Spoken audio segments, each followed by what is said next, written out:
حفظ کے ایک طالب علم مجاہد کو کہ وہ آئے اور اولاد بعد عن انس رضی اللہ تعالی عنہ قال قال رسول اللہ صلی اللہ علیہ وسلم اکرموا اولادکم واحسنوا آدابهم۔ حضرت انس رضی اللہ تعالی عنہ سے مروی ہے کہ رسول اللہ صلی اللہ علیہ وسلم نے فرمایا اپنی اولاد کا اکرام کرو اور ان کو حسن ادب سے آراستہ کرو۔ حضرات گرامی، جس طرح اولاد پر والدین کی اطاعت فرض ہے، ان کے ساتھ احسان کرنے کا حکم اللہ تعالیٰ نے اولاد کو دیا ہے۔ ان کو کسی بھی قسم کی چھوٹی یا بڑی تکلیف پہنچانے کو حرام قرار دیا ہے، یہاں تک کہ اف کہنے کو بھی حرام کر دیا ہے، کیونکہ ان کے احسانات اتنے عظیم ہیں، ان کا مرتبہ اتنا بلند ہے کہ ان کا حق اولاد ادا نہیں کر سکتی۔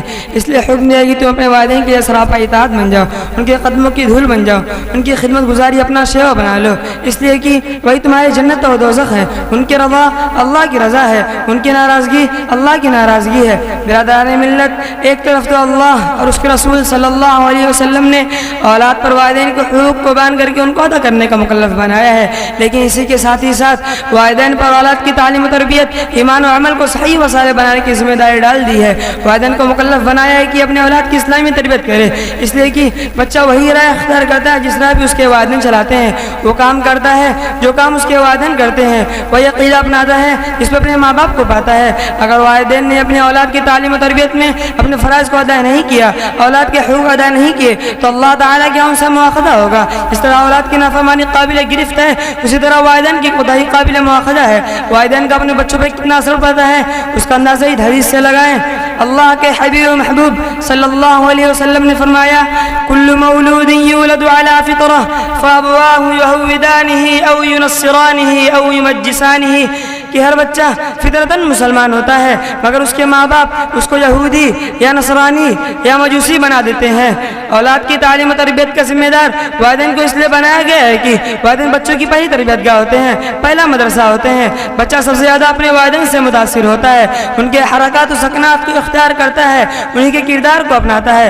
لہٰذا ضروری تھا کہ ایسے وقت میں جب ذہن سادہ ہے اس پر اللہ کی عظمت و کبریائی، وحدانیت و الوہیت کا نقش بارا جائے تاکہ اللہ کا فرار بدار بندہ ہو، اطاعت شعار ہو۔ اس لیے کہ اللہ کے رسول صلی اللہ علیہ وسلم نے فرمایا بچے کا باپ پر یہ حق ہے کہ اس کا اچھا نام رکھے اور اس کو حسن ادب سے آراستہ کرے۔ اب یہ سوال ہے کہ اچھا نام کون ہو سکتا ہے؟ تو اس سلسلے میں والدین کی رہنمائی فرما دی گئی ہے۔ مسلم شریف کی روایت ہے، حضرت عبداللہ بن عمر رضی اللہ تعالی عنہما فرماتے ہیں کہ رسول اللہ صلی اللہ علیہ وسلم نے فرمایا اللہ تعالیٰ کو تمہارے ناموں میں سے سب سے زیادہ محبوب اور پسندیدہ نام عبداللہ اور عبد الرحمن ہے۔ اسی طرح ایک حدیث میں ہے کہ سمو باسماء الانبیاء، انبیاء علیہ السلام کے نام پر نام رکھو۔ اور جہاں تک حسن تربیت اور حسن ادب کا معاملہ ہے تو اس کے بارے میں نبی کریم صلی اللہ علیہ وسلم نے فرمایا اکرموا اولادکم واحسنوا آدابہم، اپنے اولاد کا اکرام کرو اور ان کو حسن ادب سے آراستہ کرو، یعنی ان کی تعلیم و تربیت پر خصوصی توجہ دو تاکہ وہ ادب سے آگاہ ہو۔ اور اکرام کا مطلب یہ ہے کہ ان کی قدر کرو، وہ اللہ تعالیٰ کا عطیہ ہے، وہ تمہارے لیے ذخیرہ آخرت ہے، صدقہ جاریہ ہے۔ حضرات یہ تو ابتدائی ذمہ داری ہے، اس کے بعد جب اولاد کچھ باشعور ہو جائے تو دوسری ذمہ داری یہ ہوتی ہے کہ اللہ کے رسول صلی اللہ علیہ وسلم نے فرمایا جب تمہارے بچے 7 سال کے ہو جائیں تو انہیں نماز کا حکم دو، اور جب 10 سال کے ہو جائیں تو نماز چھوڑنے پر ان کو مارو، ان کے بستروں کو الگ کر دو۔ اولاد کی اسلامی تربیت کتنی ضروری ہے اس کا اندازہ اس واقعے سے لگایا جا سکتا ہے۔ سیدنا فاروق اعظم کو عہد خلافت میں ایک دفعہ ایک شخص نے آ کر شکایت کی کہ امیر المؤمنین میرا لڑکا میری اطاعت نہیں کرتا، میرا خیال نہیں رکھتا، میرے حقوق ادا نہیں کرتا۔ یہ سن کر امیر المؤمنین کو بہت غصہ آیا، ایک ایسا نالائق لڑکا ہے کہ باپ کی نافرمانی کرتا ہے۔ آپ نے اس کو بلوایا تھا کہ سرزنش کرے۔ لڑکا آیا تو حضرت عمر فاروق رضی اللہ تعالی عنہ نے ناراضگی کے انداز میں اس سے نافرمانی کی وجہ پوچھی کہ کیسے لڑکے ہو، کیونکہ باپ کو تکلیف پہنچاتے ہو، تم کو سزا ملنی چاہیے۔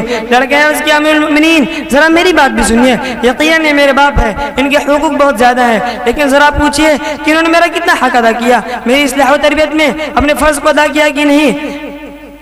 اللہ کے رسول صلی اللہ علیہ وسلم نے لڑکوں کا اچھا نام رکھنے کا حکم دیا، جبکہ میرے باپ نے میرا نام جعل یعنی گندگی کا کیڑا رکھا۔ مجھ کو اللہ اور اس کے رسول صلی اللہ علیہ وسلم کے حقوق سے آگاہ نہیں کیا، مجھ کو والدین اور دوسرے کے حقوق سے باخبر نہیں کیا، میرے ساتھ کبھی محبت سے پیش ہی نہیں آئے، پھر میں جس چیز کو جانتا ہی نہیں اس کو کیسے پورا کروں گا؟ میں نہیں جانتا کہ مجھ پر والدین کی کیا حقوق واجب ہے۔ یہ سن کر امیر المؤمنین نے اس آدمی سے کہا اس میں تمہاری لڑکی کی کوئی غلطی نہیں ہے، اصل مجرم تم ہو، تمہارے ساتھ ایسا ہی ہونا چاہیے۔ حضرات ذرا غور کیجئے، وہ ماں باپ جن کو اپنے اولاد کی تربیت کی کوئی فکر نہیں ہے، نہ تعلیم کی فکر ہے، نہ نماز کی فکر ہے، نہ اخلاق کی فکر ہے، نہ تہذیب کی فکر ہے۔ لڑکے عام طور پر نماز چھوڑتے ہیں لیکن والدین تنبیہ نہیں کرتے، خیال نہیں کرتے، ان کو نماز کا عادی بنائیے، اچھی باتیں بتائیے، اگر وہ بد زبانی کرتے ہیں تو ان کو روکیں، زبان کی اصلاح کریں، ان کی مزاج کو اسلامی مزاج بنائیں۔